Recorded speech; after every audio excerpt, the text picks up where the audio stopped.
ከማየት በፊት ማመን።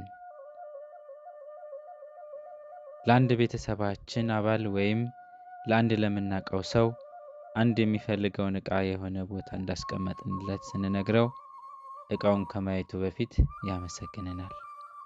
ታዲያ ጥያቄ የሚነሳው ከዚህ ጋር ነው።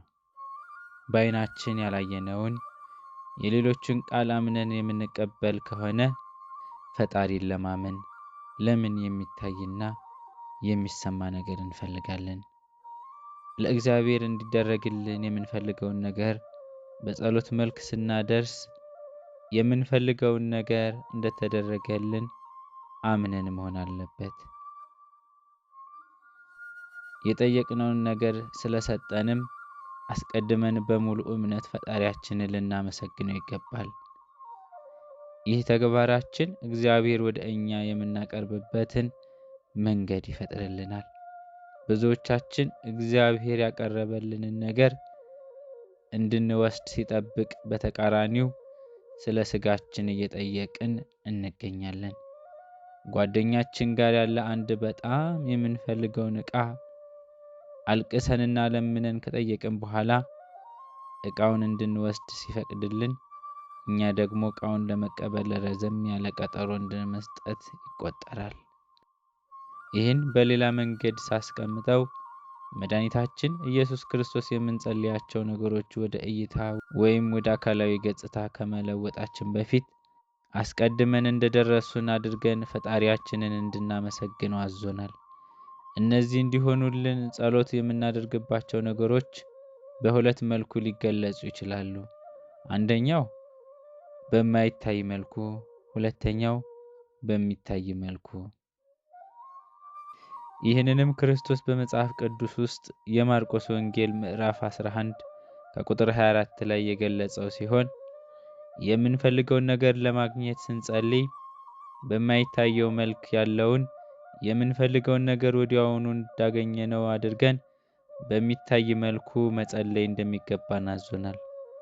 ከዚያም እርሱ ጸሎታችንን ወደሚታይ ወይም ቁሳዊ መልክ ይለውጠዋል። ሁሉም የእምነት ተግባራቶችን ገና በማይታዩ ክብ ውስጥ ናቸው። ምንም አይነት ጸሎት በምናደርግበት ጊዜ የምንጸልይለትን ነገር እንደተቀበልን ሙሉ ለሙሉ ውስጣችን አምኖ መሆን አለበት። ጸሎት አድርገናል ለመባል ብቻ መንበርከክ ትርጉም የለሽ ነው። ከእግዚአብሔር የወሰድናቸውን በረከቶች መልካቸው እስኪለወጥ ድረስ የማይናወጥ እምነት በውስጣችን ሊኖር ይገባል። በእምነት መመላለስ ማለት በሚታየው ዓለም ውስጥ ሆኖ የማይታየውን ዓለም መፈለግ ማለት ነው። በዚህ የማይታይ ዓለም ውስጥ እግዚአብሔር የገባው ቃል ታማኝነቱና ሌሎች ብዙ የእምነት ምክንያቶች ይመለከታል። ሳያይ ማመኑ ለጴጥሮስ የማይነገር ደስታና ክብር አስገኝቶለታል። በማየት ውስጥ ያገኘው ደስታ ሳያይ ካገኘው ደስታ ጋር ሲነጻጸር የምስጋናና የውዳሴ ቃላቶች ያለማቋረጥ ሊከሰቱ የሚችሉት በእምነት ግዛት ውስጥ ስንሆን ብቻ ነው። ይህም መሆን ያለበት ከፈጣሪ የምናገኘው በረከቶች ወደሚታይ መልክ ከመቀየራቸው በፊት ነው። ዮናስ በአሳ ሆድ ውስጥ እያለ የምስጋና ድምፅ ያሰማ ነበር። እስራኤላውያን ወደ ጦርነት ሲሄዱ የውዳሴ መዝሙር ይዘምሩ ነበር። ንጹህ የሆነ አምልኮ ወደ እግዚአብሔር አቅርባችሁ በመሃል መግባት አይችልም። ተረካቢው ጠባቂ መላካችሁና እግዚአብሔር ብቻ ነው። ሁለተኛ ሱባኤ በምትገቡበት ሰዓት ማደናቀፍ አይችልም። ሱባኤ ውስጥ ገብቶ ህልምም ማጭበርበር አይችልም። ጸሎትም ማስተጓጎል አይችልም። ሱባኤ ማለት እናንተና እግዚአብሔር ልታወሩ ሲም ካርድ ገዝቶ ኔትወርክ እንደመክፈት ነው የሚቆጠረው። በጣም በቃ ወዲያውኑ መልስልኝ እግዚአብሔር ሆይ ብላችሁ አይምሯችሁ አንድና አንድ ያንን ጉዳይ ብቻ እያሰባችሁ ነው የምታወሩት። ስለዚህ ከትክክለኛው ዓለማውያኖች ዩኒቨርስ ከሚሉት እኛ ደግሞ እግዚአብሔር ፈጣሪ ከምንለው ጋር ነው የሚያገናኘው ሱባኤ። አርምሞ ማለት ጸጥ ብሎ ከእግዚአብሔር ጋር ማውራት። እነዚህ ሁለት። ሶስተኛ ነገር ደግሞ ምንም በቃ ሰይጣን ጣልቃ የማይገባበት ነገር ቢኖር ምንድነው? ነፃ ፈቃዳችሁን ለጠባቂ መላካችሁ ስታስረክቡ በነፃ ፈቃዳችሁ ተጠቅማችሁ እንደፈለጋችሁ ስትሆኑ አይደለም። ተረከበኝ በቃ በእኔ ላይ ስራብኝ፣ አገልጋይም ልሁን ምንም ልሁን በቃ ነፃ ፈቃዴን ሰጥቻለሁ፣ አንተ እኔ ላይ እንደፈለግ ስራ ስትሉት በፍጹም ሰይጣን መስራት አይችልም እዛ ላይ። የተረከባችሁ ማን ስለሆነ? መልአክ ስለሆነ። በተዘዋዋሪ መንገድ የስለት ልጅ ከሆናችሁ ማለት ነው።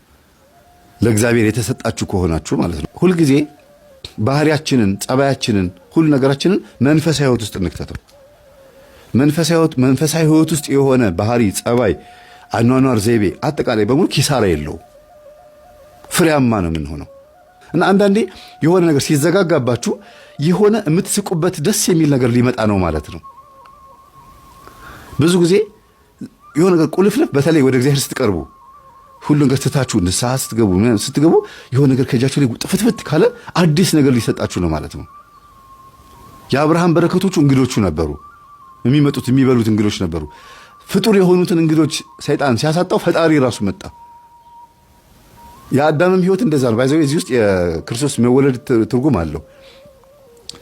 አዳም በሰይጣን ተታሎ ችግር ውስጥ ሲገባ ክርስቶስ ተወለደ አይደል? ሰይጣንም አሁንም እንደገና አብርሃም ቤት እንግዶች እንዳይመጡ ፍጡራን የሆኑት ሰዎች ሲከለክልበት ራሱ ፈጣሪ ሰው ሆኖ መጣ። እናንተ ውስጥ ያለው እምነት አንዳንዴ እንዲታወቅና ጎረቤትም ዘመድም በእናንተ እምነት ቀንቶ ወደ እግዚአብሔር እንዲመጣ እናንተን ጠንካራ አድርጎ በእናንተ ሕይወት ቻሌንጅ ሰው እንዲማር ሊያደርግ ይችላል እግዚአብሔር አንዳንዴ። እና ባህሪያችሁን ማስተካከል የሚጠቅመው ለራሳችሁ ነው። ትሁት መሆን የሚጠቅመው አብርሃም እኔ አመድ ነኝ ብሎ ትሁት ስለሆነ ነው ሀብታም የሆነው። እንደገና ስላሴ መጥተው ቤቱን የጎበኙለት እኔ አመድ ነኝ ስላለ ነው። እኔ አመድ ነኝ አለ፣ ትቢያ ነኝ አለ። ቅዱስ ጳውሎስ ደግሞ እኔ ጭንጋፍ ነኝ አለ። ጭንጋፍ ማለት 7 ወር ያለ ጊዜ የተወለደ ልጅ ማለት ነው። 7 ወርም ሳይሞላ 7 ወርም ሞልቶ ጭንጋፍ ይባላል ብዙ ጊዜ እንደዚህ አይነት ልጅ። ንጉሥ ዳዊት ደግሞ እኔ ትል ነኝ አለ። ብዙ ጊዜ ይነገራል። ቅዱሳን አባቶቻችንም ይናገራሉ። እኔ ኃጢአተኛና በደለኛ ነኝ፣ ቆሻሻ ይላሉ። ግን ጸጋቸውን አስቡት በዚህ ህይወታቸው ውስጥ። ስለዚህ እግዚአብሔር እኛ ውስጥ እንዲያድር ሆነን ስንኖር ይመጣል፣ ይጎበኝናል። አለበለዚያ የፈለገ ቄስ ብናመጣ፣ የፈለገ ቤቱን ጸበል ብናስርጭ፣ የሚያጠምቁ አባቶች ጋር ብንሽከረክር፣ ግንባራችንን በመቁጠሪያ ወይም በእጃቸውን በምንም ቢመቱ ምን ቢሉንም ፍንክች የለም፣ ፍንክች የለም። መጀመሪያ ልብን ውስጥን ማጽዳት ማስተካከል ያስፈልጋል። መጥፎ ባህሪ ማስተካከል፣ እንድንጎበኝ ሆነን ማስተካከል። ሲመጣ እነሆ በደጅ ቆሜ አንኳኳለሁ፣ የሚከፍትልኝ ቢኖር እገባለሁ፣ ከሱ ጋርም እራት እበላለሁ ያለው ክርስቶስ እኮ ለዚህ ነው። የሚከፍት ያው አንኳኳለሁ ሲል ልብን ነው። የሚከፍትልኝ ቢኖር ማለት የሚፈቅድልኝ ቢኖር ማለት ነው። እግዚአብሔር ናገባ ብላችሁ ትፈቅዱለታችሁ። ሲመጣስ መቀመጫ አለ። ቤቱ ሽቶ ሽቶ ነው የሚለው ልባችሁ። ቂም ግማት አለው። በቀል፣ ተንኮል፣ ኩርፊያ ግማት አለው። ምቀኝነት ግማት ነው። የዚህ ተቃራኒ ደግሞ የዋህነት፣ በጎነት፣ ቸርነት፣ ደግነት፣ ቅድነት የሚባሉ ደግሞ ሽቶዎች፣ መዓዛዎች ናቸው። የትኛው ነው ልባችን ውስጥ ያለው መዓዛ? አፋችን ላይ ያለውና ልባችን ላይ ያለው አንድ ነው ወይ? ንጉሥ ዳዊት ምን አለ?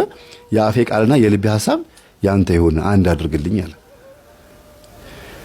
እና እግዚአብሔር ሁላችንም ይጎብኘን።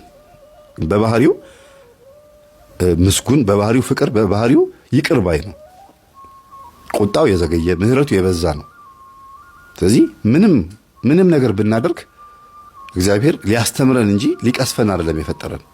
ግን አልሰማም ካለና ነፃ ፈቃዳችንን ሳንጠቀምበት ሳናመልከው ከሞትን እቺ ምድር ከተሰናበትን ጥርስ ማፋጨት ወዳለበት እሳትና ዲን ባለበት በጣም ብዙ ስቃይ ባለበት ገሃነም ውስጥ ትቃጠላላችሁ ብሎ በተናገረው መሰረት መርጠን ሄደናል ማለት ነው። መርጠን ሄደናል። ያ ምርጫ ደግሞ በነፃ ፈቃዳችን የመጣ ምርጫ። ሁለተኛው ሞት ላይ በደንብ ያገኘናል። የመጀመሪያው ሞት ሳይመጣ ተዘጋጁ፣ ድልዋኔ ክሙ ንበሩ ተብሎ ነበረ። አልተዘጋጀንም። ሁለተኛው ሞት ላይ ግን ማንም ሰው ማምለጥ አይችልም። ከባድ ነውና እግዚአብሔር ይማረን፣ እግዚአብሔር ይፈውሰን። ሰላም ነው።